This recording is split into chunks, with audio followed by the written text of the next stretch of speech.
All right, folks, what is going on? This is episode 763 of the First and Frame Rate Show. I am VF Baller. Over here, we talk about Georgia Southern and Atlanta Falcons football. And today's going to be a pretty special day.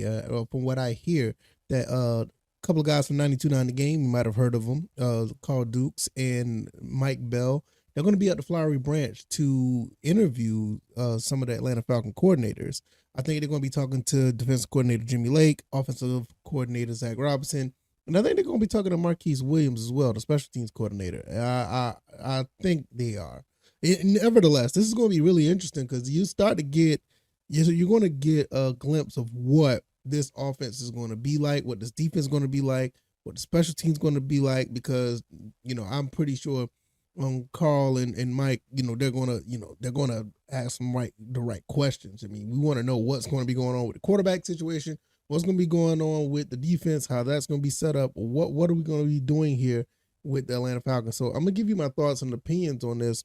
Well, I think this is going to be an interesting day, and I can't wait to hear what they got to say. So if this is your first time here, welcome. I could be found on YouTube and Rumble. I am also on Spotify, Apple, Google Podcasts. If you want to watch the show, it is on Spotify and Rumble. If you want to listen, just listen to the show. It is on Apple and YouTube podcasts. I can be found on Twitter at VFBaller, and the website is firstandframerates.com. If you want to support the show, CashApp and PayPal links are below. It is much appreciated. I cannot thank you guys enough for the support. More subscribers coming in, more people hitting the like button. It is really, really cool.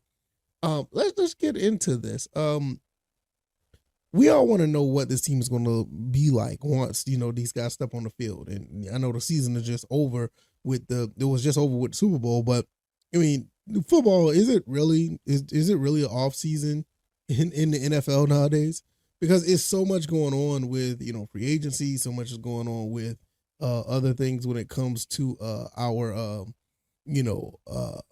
just personnel movements, what's going on with scheduling, who's in the combine, what the draft is going to be like. It is so much going on with that. So it doesn't really feel like it's an off season. And right now, even though that the Super Bowl just ended, the Falcons got to get to work. I mean, we got to get to work to find out what this team is going to be doing in the upcoming season. Because if you want to get yourself together to start making Super Bowl runs, you got to start looking at scouts, got to start getting your personnel together, got to start getting your scouts to look at prospects. You got to look at the free agency market, who's willing to trade for what does that do for your team, who's going to be in the draft. It's a lot. So this is just a part of it where you start to hear from the coaching staff. We already heard from Raheem Morris. We kind of know what we got with Marquise Williams. If you've been really following the team, same thing with Jerry Gray. He's been retained, so you kind of know what you got there. But one of the, one, if not one or two, the important situations that we have here is what the defensive coordinator and what the offensive coordinator is going to be doing. What are their philosophies? What do they want? What do they expect out of their players? Like, what are we doing in a sense to get more than 10 wins? What kind of person are you going to get together to be the most dynamic that you can be? So I think with Zach Robinson, he's come from that tree with all those guys, from the Shanahan to McVays on down. You already know. Matt LaFleur and all that other good stuff. And you see how successful those guys are. And you turn back around and you have a team that is talented as the Falcons, and you have the offensive coordinator here. One of the first things is going to be asked, and we've been talking about it a lot here on this channel, what are you going to do at quarterback? You know what I'm saying? What are you going to do at that position? What are your plans? What type of quarterback would you want? And I think that's one of the main, I ain't going to say the main, but that's one of the questions that's just outright going to be asked. Like, what type of quarterback do you want? Because, they technically they can't say what quarterback or what type of quarterback. Well, they technically cannot say which quarterback they actually want.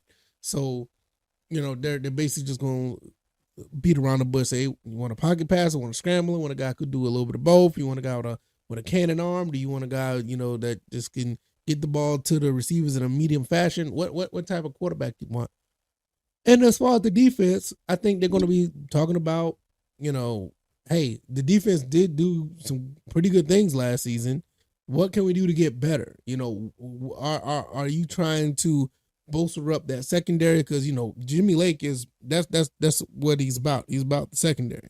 With him and Jerry Gray, that's going to be really interesting to see how that plays out because both of these guys, specialize in the secondary, and to be honest, that may be our Achilles heel, even with Jesse Bates back there. That may be our Achilles heel because you still see what what's his name, Richie Grant does, and Clark Phillips and Helms is young, and AJ Terrell is a question mark. We don't know if we're going to resign him or not, but nevertheless, I think that may be the position you want to bolster up the most on defense. I talked about this the other day, or I talked about it the day before this episode. Is Dallas Turner really an option? If they do, decide to go with him in number 8 pass rush, how do he feel about that? What is it that he would want? Like, I'll say it again. I feel like if you get a bona fide pass rusher, it could disguise a lot of things that the secondary can or can't do. If you got a good pass rush, you get the quarterback a little bit of heavy feet, have them on their toes. You don't have the secondary won't have to cover that long.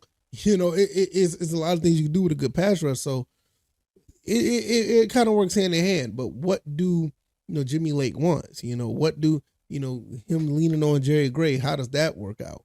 And then with Zach Robinson, you're bringing in T.J. Yates getting off the whole situation with the receivers, and he's going back as a quarterback coach. That's a really big deal. And I didn't even know this. Did y'all know that Matt Schaub is on the staff? I did not know that Matt Schaub is on the staff. He's a football analyst.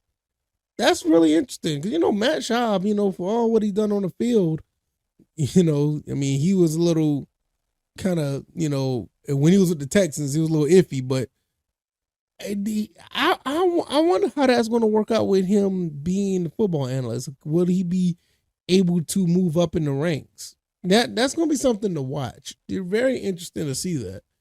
But then again, you still got all these other guys here that, what are you going to do with the quarterback situation? You got T.J. Yates, you got Matt Schaub. I forgot that like I said, he's here, and then you got KJ Black as office assistant. You got a handful of guys with some knowledge, and then and also like, what are you going to? How are you and Ike Hilliard going to get together as far as wide receivers coach? I think Ike Hilliard is going to be an excellent I'm gonna say that again. He's going to be an excellent asset to the likes of a Drake London. I think he's going to be really good for Drake London. I think Ike Hilliard is probably a guy, and I don't know much about him, but it's just my gut feeling. I think he's going to be able to show and teach these guys a lot about, because Ike Hilliard, say what you want. He's one of those Florida receivers, but he was a sound receiver. He wasn't one of these guys that was just out here just, living off the name of being a Florida receiver. He actually produced when it was time, Then you got Kevin Koger at tight end, tight ends coach. It's really, it's going to be really interesting to see. And, I would be remiss if I don't talk about, Justin Hood at the secondary. It's a lot. So with that being said, there's going to be a lot to cover. I'm going to definitely watch. I don't think you can watch it. Or at least listen to the interviews they have with these two coordinators, because you're going to get an understanding of what the Falcons are going to be like for the upcoming season. You kind of know what you got with Raheem Morris. A lot of people are giving him a lot of praises. I after not really thinking about it, and once I was forced to think about it, because at first I wasn't even thinking about him on the radar, to be honest. But after he was hired and I started to think about it, I think Arthur Blank and company, Terry Fontenot and them, I think they got the right guy. I really do. And the staff that he got here, it may not be the flashiest, group of guys, but I don't see any concerns. Not right now. I really don't. There's nothing here that tells me that, okay, I don't know. What about the defense? What about the offense? Secondary, offensive line.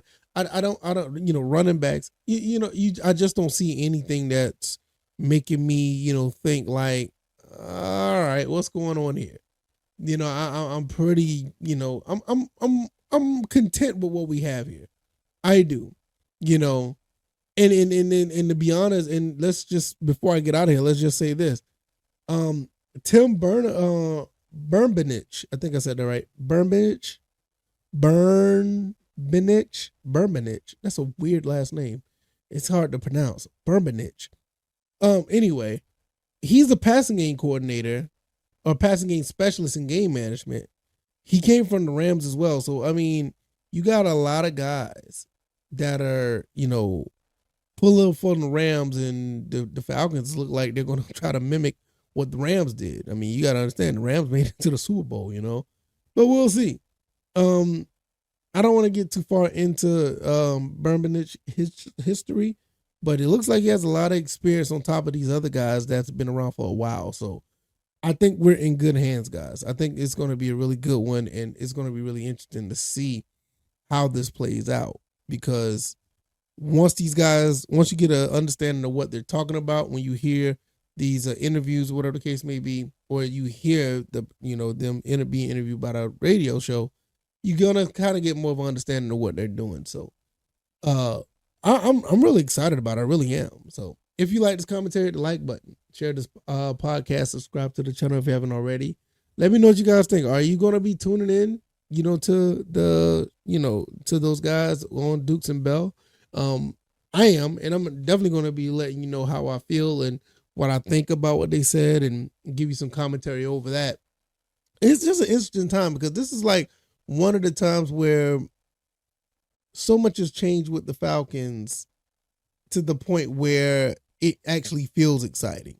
It wasn't really all of this with Coach Arthur Smith or even a prior coach, Dan Quinn. He got us excited when we made it to the Super Bowl, but at first it was like, okay, Legion of Boom. All right, we'll see.